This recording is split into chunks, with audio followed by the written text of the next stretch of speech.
हरदम जिलेबिए खाए का मन करेला। क्या करी हमारे क्या बच्चे जोरदार ताने उनके चाहिए मनीष किया कीजिए।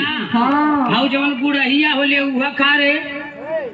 और का चिन्हिया होले मेला में हुए ना मिले ले। अच्छा आवाज नहीं खाइए हल्का सा आवाज कर ऐसी मेहरारू ढेर वही के जो है नहीं।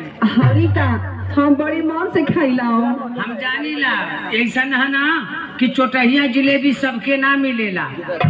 देहात में कन ऐसा चोटहिया जिलेबी है ऐसा बोला हमारा के लेके बाकी ना चटे है जिलेबी काहे न रे कहबी ना तब पूरा ऐसा के गुड़वा लपेट ले लेके चले।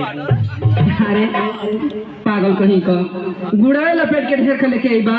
हाँ आओ में रस रही ना रस ना रही तो पानी रही ना।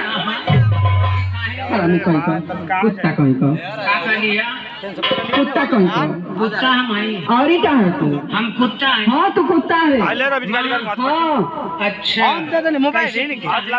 कैसे तो कहीं घर घरी भौंके ले। हाँ और का कुत्ता तोर बाप कुत्ता तोर खानदान कुत्ता। अच्छा माँ कुत्ता हाँ अमर दादू कुत्ता तोर दादू कुत्ता अमर भाइयों कुत्ता तोर भाइयों कुत्ता पूरा खानदान कुत्ता पूरा खानदान कुत्ता।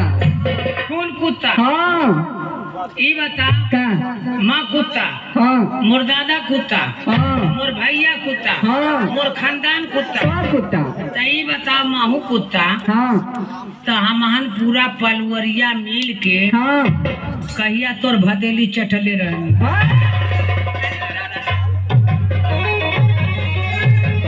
जोरदार सी ताली होनी चाहिए मेरे भाई इस मजाक किया कि नहीं करे हरामी हमार भदेले तो चटबे ना ऐसे मान ले कुत्ता बोल ना क्या कुत्ता के कहल जाला के कहल जाला एक बेर कही कैसे कुत्ता कही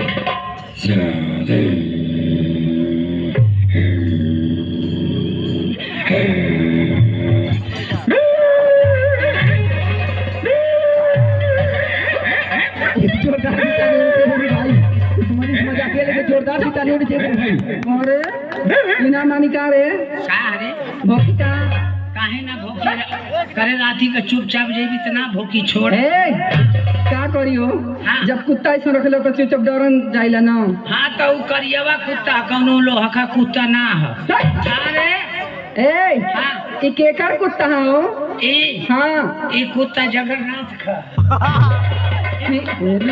स्टूडियो वाले भैया को हाँ ये पलले हुआ बिलैतिया कुत्ता अच्छा सत्या ऑर्केस्ट्रा वाले ना देहाती कुत्ता तगड़ा पड़ तोरी नहीं हो तोरी नहीं हो जानत है का वो ऐसा की केहू आवेला तो पोखिया के भोकला। अरे वो केहू के देखी ना इतना कटहा है ना जहाँ ऐसा वो भोंके लगल। अच्छा तो जिन ये ऐसा करिया रात के पहले काहे हो हाँ नहीं तो तोके देखी तो ढेर भोंके लगल। हाँ तोके का पता है हाँ अपने कुत्ता के बांध के रखिया ठीक हुआ हम ले जाते हैं बरदौली में बांध देते हैं ना ठीक बा अब वो में ये नहीं तो जंगला में देखी तो भोंका लगी है ना ठीक बा।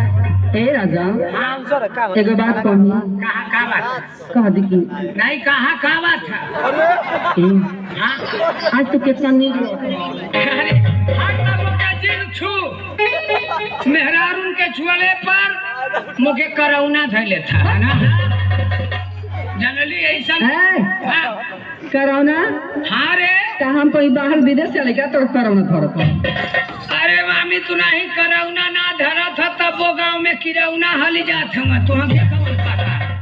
हाँ करौना किरौना ना होला हाँ करोना कोरोना हाँ जानो किरौना कहे तो किरौना तो बहुत किरौना होना किरौना कहीं देही में हाली जाता वहाँ कहीं कुर्ता में हाली जाता। अरे बरसात के टाइम ना हो बरसात के टाइम में किरौना बहुत उड़ेला जनता जब ऐसा की गंगा माई में कन मछली उधिया जाती है ऐसा किरौना ना उधिया हाँ इनको तो छोड़ा भूल मत आज तो इतना निकला था ना पहले ले हवा क्या बताइए छू मत मुके जानत ना है। ए हाँ तो हमर नाम तो बिजली रानी ना हो। तोर बिजली रानी। और का अच्छा मान ले तोर बिजली रानी ना हो। हाँ तोरे सहेली का नाम हुआ? हमारी सहेली को मिस नैना। माला की एक खेत माला की तू हऊ तो हमारे सत्या ऑर्केस्ट्रा वाले हम उनकर है कायदा वो बिजली से बच के रही हैं सत्या ऑर्केस्ट्रा वाला। हमारे हाई कंपनी वाले साहब होगा। और का गाना 440 वोल्टेज बा। हाँ तो का नाम हुआ उनका ये नाम मतलब हल्का सा और आवाज उठा दीजिए। ए ना लेके हमसे बड़ा हमें ना भसुर लगे ना मतलब भता लगे। हाँ कते मार भसुर लगे। अच्छा भसुर लगे। हाँ और देखो जोगिंदर देवर लगी। अच्छा और का उदेवर लगे। हाँ साउंड वाला उदेवर हम। हाँ हो तब तो छोटका देवर हमारा है। जब तुम्हारे छोटका देवर हम तब तो उनके पेवर बना देले हो। तो खाली गलती सोच रहे हर घड़ी। कहाँ रे काहे न रे देवर तो पेवर हो जाता हूँ लोग ना हमारा देवर ऐसा ना है।